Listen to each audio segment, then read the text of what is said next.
श्री सुखदेव जी कहते, परीक्षित एक बार सरस्वती नदी के पावन तट पर बड़े बड़े ऋषि लोग यज्ञ प्रारंभ कर रहे थे। उन ऋषियों में एक बात चली कि इन तीन भगवान में कौन बड़ा है, ब्रह्मा, महादेव और भगवान श्री हरि। परीक्षित, बात ज्यादा बढ़ गई। कोई कहता ब्रह्मा को, कोई कहता महादेव जी को, कोई कहता हरि को। उनमें भगवान के महान भक्त ब्रह्मा जी के पुत्र, तपस्या के धनी भृगु जी ने कहा कि आप कोई लड़ो मत, हम तीनों की परीक्षा लेते हैं, इनमें जो श्रेष्ठ निकलेगा वही श्रेष्ठ है। अब इन तीनों भगवान की परीक्षा लेने के लिए भृगु जी महाराज सबसे पहले अपने पिता ब्रह्मा जी के पास गए, ब्रह्मा की सभा में। तो वहां जाके प्रणाम करना चाहिए, नमस्कार करना चाहिए, स्तुति करना चाहिए, कुछ नहीं किया, जाके खड़े हो गए। परीक्षा लेने के लिए ना तो उन्होंने नमस्कार किया, ना तो स्तुति की, ना प्रणाम किया। ब्रह्मा जी ने देखा कि ब्रह्म सभा में आकर सभा का अपमान हो रहा है, ना तो प्रणाम, ना नमस्कार, ना स्तुति। एकदम क्रोध आ गया।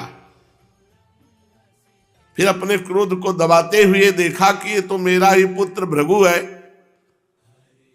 तो भीतर ही भीतर विवेक बुद्धि से क्रोध को दबा लिया, जैसे कोई अरण्य मंथन से उत्पन्न अग्नि को जल से बुझा दे।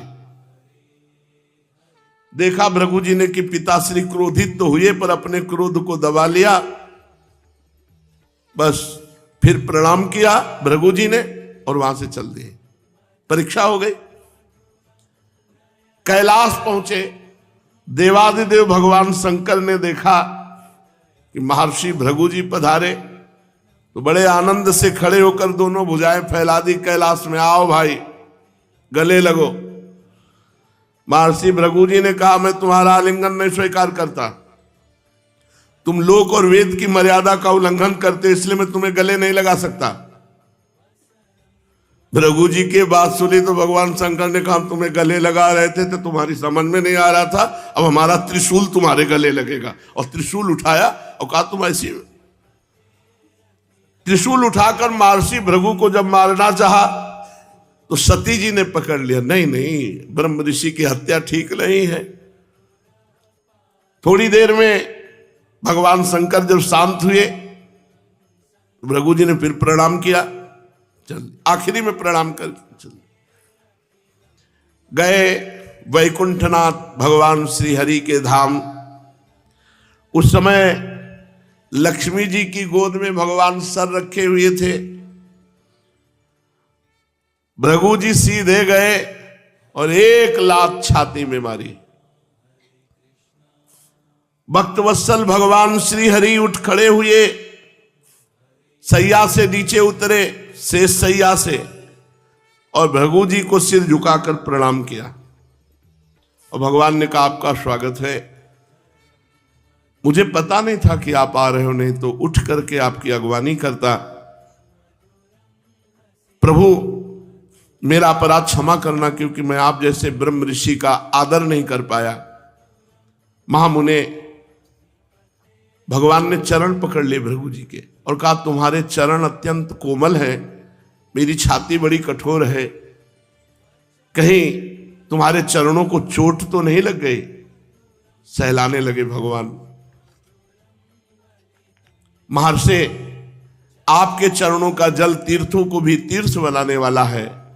आज मैं और मेरा लोक सब पावन हो गया आपके चरणों के स्पर्श से। भगवान वचन दिए कि आज के बाद चाहे जो अवतार हो मेरा, तुम्हारा चरण चिन्ह हमारी छाती पे रहेगा, ये हमारा आभूषण रहेगा, भृगु चरण चिन्ह, भृगुलता। श्री सुखदेव जी कहते हैं, परीक्षित, भृगु जी के आंसू आ गए कि मैंने लात मारा और भगवान चरण पकड़ कर दबा रहे कि हमारी छाती बड़ी कठोर है, तुम्हारे चरणों में कहीं चोट ना लग गई हो। भृगु जी के भक्ति के उद्रेक से गला भराया, आंखों में से आंसू छलक आए और वो मौन हो गए। फिर भगवान को साष्टांग प्रणाम किया श्री हरि को, और प्रणाम करके वहां से लौट आए और ब्रह्मवादियों की जो मुनियों की सभा थी उसमें आकर वहां बताया, तीनों भगवान के चरित्र बताए। भृगु जी का अनुभव सुनकर सभी ऋषि मुनियों को बड़ा विस्मय हुआ, उनका संदेह दूर हो गया। तब से वे भगवान श्री हरि ही सर्वश्रेष्ठ ऐसा मानने लगे।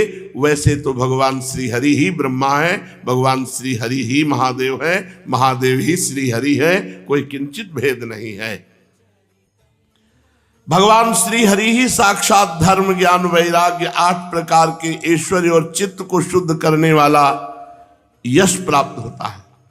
शांत समचित्त अकिंचन और सबको अभय देने वाले साधु मुनियों के वे एकमात्र परम गति हैं, ऐसा सारे शास्त्र कहते हैं।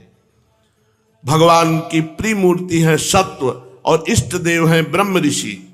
निष्काम शांत और विवेक संपन्न पुरुष श्री भगवान श्री हरि का भजन करते हैं। भगवान की गुणमयी माया ने राक्षस असुर देवता ये 3 मूर्तियां बनाई। इनमें सत्वमयी देव मूर्ति ही भगवान की प्राप्ति का साधन है।